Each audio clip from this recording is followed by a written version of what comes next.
नाज़रीन मोहतरम, इस कहानी की इससे पहले आप 5 किस्से सुन चुके हैं। अब छठी किस्म मुलाहिजा फरमाएं।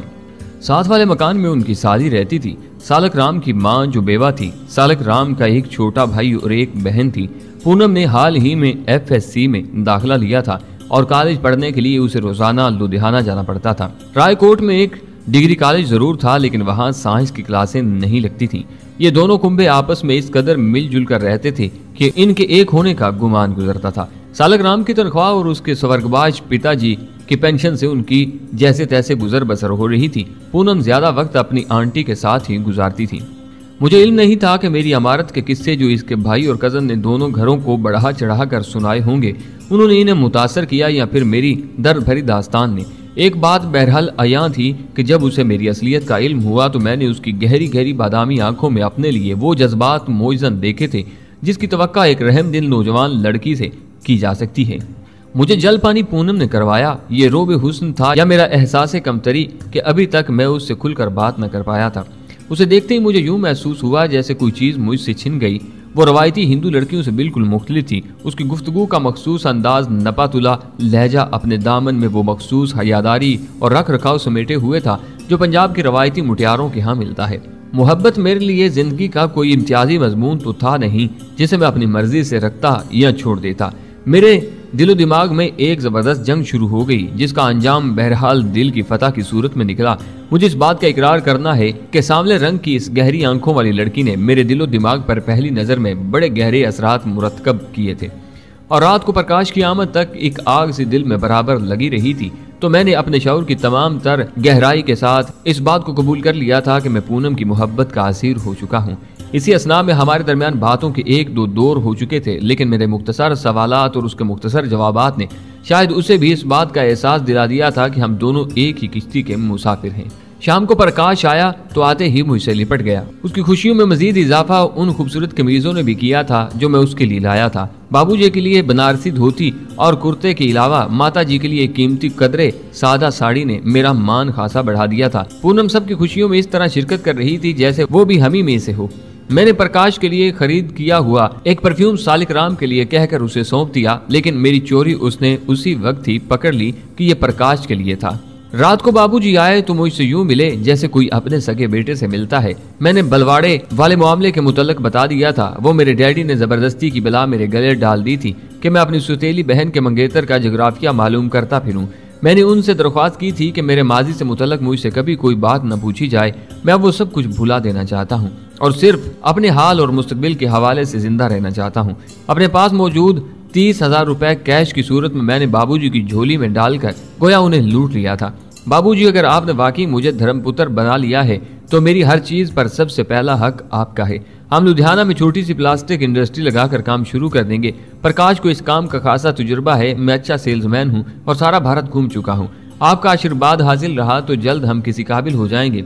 मैंने उनके कुछ बोलने से पहले ही कह दिया, बेटा मैं कम्युनिस्ट हूँ, मजहब पर यकीन नहीं रखता, लेकिन मुझे महसूस हो रहा है जैसे पहले किसी जन्म में हमसे कोई अच्छा काम हुआ था जिसका इनाम परमात्मा ने हमें तुम्हारी सूरत में दिया है। आज से तुम हमारे सगे बेटे के समान हो। इस घर को अपना घर समझना। उनकी जज्बाती हालत किसी से पोशीदा नहीं थी। सब ने मिलकर मेरी आरती उतारी और हम धर्म के अटूट बंधन में बंध गए। मकान का एक कमरा जो दूसरी मंजिल पर बना था और प्रकाश के जेरे इस्तेमाल रहता था मुझे अलाट हो गया। मेरा मुख्तसर सा सामान वहीं रख दिया गया। मैंने महसूस किया कि अब वाकई वो लोग मुझे अपना फैमिली मेंबर जानने लगे थे। रात को सोने के लिए लेटा तो पूनम अपनी तमाम तरहशत सामानियों के साथ मेरे तसव्वुरात में आन बराजमान हुई। मेरे लिए फरार की तमाम राहें मसदूद थीं। उसे अपने ज़हन से झटकना का यारा मुझ में नहीं रहा था। मैं फिर इसी कर्बनाक कैफियत से गुजर रहा था जिसका शिकार सुबह भी कई घंटे रहा था। मेरे सानो गुमान में भी यह बात न आई थी कि जासूस की जिंदगी में कभी ऐसा मरहला भी आ सकता है जब उसे अपनी तमाम तर नफरतें और मोहब्बतें बालाए ताक रखकर ऐसे फैसले कबूल करने पड़ते हैं। मैंने अपने आप से एक कमिटमेंट जरूर कर ली थी कि पूनम को अपने फराइज की राह में रुकावट न बनने दूंगा और बस। इससे ज्यादा मेरे लिए मुमकिन न था। इस फैसले के बाद सुख की नींद सो गया। सुबह मेरी आंख माताजी और पूनम की कथा करने की आवाजों से खुली। प्रकाश नीचे जा चुका था। वो हूबहू अपने बाप की कापी था, मजहब से बेजार और उस कैफियत का शिकार जिससे हर भारतीय नौजवान गुजर रहा था। माशरती ऊंच नीच और उसको मिलने वाले मजहबी तहफ्फुज ने भारत की नौजवान नस्ल को मजहब से बागी कर रखा है। मुझे समझ तो कुछ नहीं आ रही थी कि वो क्या कर रहे हैं, लेकिन आवाज के सोज और जीरो बम से मुतासर हुए बगैर न रह सका। पूनम सोजो साज का हसीन संगम थी। मेरे कमरे में सबसे पहले वही दाखिल हुई। उठिएगा नहीं क्या? उसने कमरे के दरवाजे में खड़े होकर नमस्कार करते हुए कहा। ओह, बड़ी देर हो गई। मैंने सरहाने रखी घड़ी पर नजर डालते हुए जवाब दिया। आप मंदिर नहीं जाते? जब देवी खुद चल कर आ जाए तो क्यों जाऊं? मुझसे रहा न गया। मेरे कहे फिक्रे से वो सिमट कर रह गई। हया की एक सुर्ख लकीर ने उसके गालों का अहाता कर लिया था। चाय अभी पियेंगे या नाश्ते पर? उसने झींपते हुए मौजूद बदलने की कोशिश की। आपको देखने के बाद भूख प्यास खत्म हो गई है। फिलहाल तो आपसे बातें करने के अलावा किसी चीज को दिल नहीं कर रहा। आपको देखकर न जाने क्या हो जाता है। आप तो वो फिक्रा अधूरा छोड़कर चली गई। मेरी ये गुफ्तगू इरादतन थी या गैर इरादी, इसका अंदाजा मैं न कर सका। बस मेरा जी चाहता था कि मैं पूनम को किसी न किसी तरह अपने जज्बात से आगाह कर दूं। इसका रद्द अमल क्या होगा, इस बात से बिल्कुल बेनियाज होकर हमारी मुलाकात दोबारा नाश्ते की मेज पर हुई। सबने इकट्ठे ही नाश्ता किया था। पूनम ने रसोई संभाल रखी थी और ज्यादातर खाना पकाना उसी के जिम्मा था। नाश्ता करते हुए उसकी सुरमई आंखें 2-3 मरतबा मुझसे टकराई और हम दोनों अपनी अपनी निशिस्तों पर पहलू बदल कर रह गए। एतवार छुट्टी का दिन था। सालकराम को इमरजेंसी ड्यूटी की वजह से महीने में बमुश्किल एक छुट्टी मिलती। उससे तो मुलाकात न हो सकी। बाबूजी, प्रकाश और मैं अलबत्ता ताश खेलते रहे। प्रकाश ने अपने दोस्तों से मेरा तारुफ करवा दिया था और उन्हें यह भी बता दिया था कि मैं वहीं रहूंगा। बाबूजी का चूंकि रायकोट के सियासी हलकों में एक मकाम था, इसलिए सब ने बज़ाहिर मेरा खैर मकदम किया। हर हिंदू नौजवान की तरह प्रकाश भी शराब को अपनी जिंदगी का अहम हिस्सा जानता था। कम से कम छुट्टी के रोज ना पीना तो उसके लिए धर्म भ्रष्ट करने के मुतरादिफ था। मैंने अलबत्ता मुआजरत कर ली। वो एक मुकामी होटल को चल दिया और मैं उठकर घर आ गया। दोनों बूढ़ियां मोहल्ले में हुई एक मृत्यु के अंतिम संस्कार में शिरकत करने जा रही थी। पूनम अलबत्ता रसोई में मौजूद थी। मैं बातें ज्यादा करता हूँ, आप बुरा तो नहीं मानती? मैंने मौका मिलते ही धड़कते दिल से पूछा। जी नहीं, उसने दुपट्टे का पल्लू मरोड़ते हुए कहा। मैं भी तो बहुत सी बातें कर चुकी हूँ कल से अब तक। फिर आप तो मजे मजे की बातें करते हैं। मुझसे कोई जवाब न बन पड़ा, चुनाचे खामोश हो गया। दिल की नगरी का दस्तूर भी निराला है। यहाँ दाखिल होने वाला पहला सवार ही इसका मालिक बन जाता है। मेरी तरह पूनम के साथ भी यही हादसा गुजरा। मेरे गायबाना तारुफ और 2 दिन की मुलाकात ने हम दोनों के एक अनदेखे अनजाने लेकिन दुनिया के मजबूत तरीन रिश्ते में जकड़ दिया। मेरी तरह वो भी नजरें नीचे किए खड़ी थी। बड़ी देर तक हम दोनों कुछ न कह पाए। शायद हम जिस कैफियत से गुजर रहे थे, जहाँ लफ्ज खो जाते हैं और जज्बे जुबान का रूप धार लेते हैं, ऐसी जुबान जिसे दिल से रहा होती है।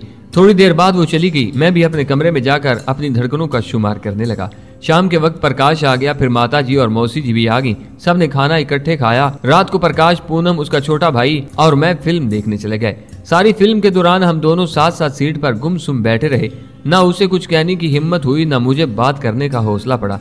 बमुश्किल हमने इस दौरान में 5-6 फिक्रों का तबादला किया।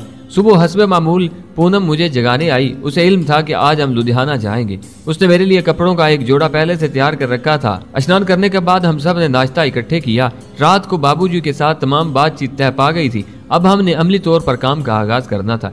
इसी सिलसिले में आज मैं और प्रकाश लुधियाना जा रहे थे। पूनम चूंकि कॉलेज जल्दी जाती थी, वो चली गई। थोड़ी देर बाद हम दोनों भी रवाना हो गए। लुधियाना के एक पुराने मोहल्ले में प्रकाश ने कमरा किराए पर ले रखा था। हमने सबसे पहले इस अलहदा हिस्से के 3 कमरे जो खाली थे हासिल कर लिए। प्रकाश प्लास्टिक के जूते बनाने वाली एक फर्म में सुपरवाइजर था। उसने मेरे कहने पर उसी रोज नौकरी पर लानत भेजी थी। हमने 2-3 मशीनें खरीदी और वहीं से कारीगरों का बंदोबस्त भी कर लिया। प्रकाश ने सिर्फ 2 छोटे छोटे लड़के मुलाजम रखे थे। 4 रोज बाद जब हम घर वापस लौटे तो बाकायदा अपना छोटा सा कारखाना कायम कर चुके थे। मैंने कमरे को सजाकर दफ्तर का रूप दे दिया था और बाहर एक खूबसूरत board Prakash and Prakash plastic industry का लटका दिया था। फैक्ट्री का उद्घाटन मैंने मौसी जी और माता जी के हाथों करवाया। सालग्राम छुट्टी न मिलने की वजह से शिरकत न कर सका, लेकिन उसने मेरे लिए खास तौर से शुभकामनाएं भेजी थी और शिद्दत से ख्वाहिश जाहिर की थी कि उससे मिलूं। बाबूजी और दूसरे सब लोग कारखाना कायम होने पर खुशी से फूले न समाये थे। प्रकाश की वाकफियत ने काम किया और हमें शुरू ही में बड़ा तगड़ा ऑर्डर मिल गया था। माताजी और मौसी जी बार बार मेरी बुलाएं ले रही थी। मैंने उनके सोए भाग जो जगा दिए थे। शाम को सब लोग वापस चले गए। इसी असना में मुझे पूनम के साथ गुफ्तगू का बहुत कम मौका मिला। प्रकाश और मैं वहीं रह गए। सुबह काम शुरू हो गया। प्रकाश काम में जुटा रहा। करीबन 10 दिन हमने खूब मेहनत करके ऑर्डर के मुताबिक माल तैयार किया। फिर दिवाली की छुट्टियां आ गईं और दिवाली मनाने रायकोट चले आए, जहां पूनम अपनी आंखों में हजारों दीप जलाए मेरी मुंतजिर थी। रायकोट पहुंचते ही मैंने सालिग्राम से मुलाकात की ख्वाहिश जाहिर की। हम तकरीबन शाम के वक्त पहुंचे थे। रास्ते में बलवाड़ा ही में उतर गए। गार्ड रूम में मैंने खसूसी बंदोबस्त और इंतजामात खास तौर पर नोट किए थे। हवाई अड्डे से जासूस के फरार के बाद वो लोग खासे चुकन्ने हो गए थे। उसका अंदाजा मुझे इस तरह हुआ कि खिलाफे मामूल गार्ड रूम पर सिक्योरिटी वालों ने प्रकाश के और मेरे अलग-अलग क्वाइफ लिखे थे। सालिग्राम को भी वहीं बुला लिया गया था। आते ही वो मुझसे बगलगीर हो गया और हम दोनों को साथ दिए उस जगह आ गया जहां वो ड्यूटी दे रहा था। मेरी बेताब नजरें इस असना में चारों इतराफ का जायजा ले रही। एक एक अहम चीज मेरे जहन में नक्श होती जा रही थी, लेकिन अब तक मैं इस मखसूस जगह तक रसाई हासिल न कर पाया जहाँ जाए बगैर कोई चारा न था। मैंने प्रकाश और सालिग्राम के साथ घूम फिर कर हालात का मद्देनजर जायजा लिया। हमने चाय भी एयर मेन्यू के लिए मखसूस कैंटीन से ही पी थी। कैंटीन में मौजूद कारपोरल्स की बाहमी गुफ्तगू और हवाई अड्डे से मुतल्लिक बहस ने मेरी मालूमात में खासा इजाफा किया।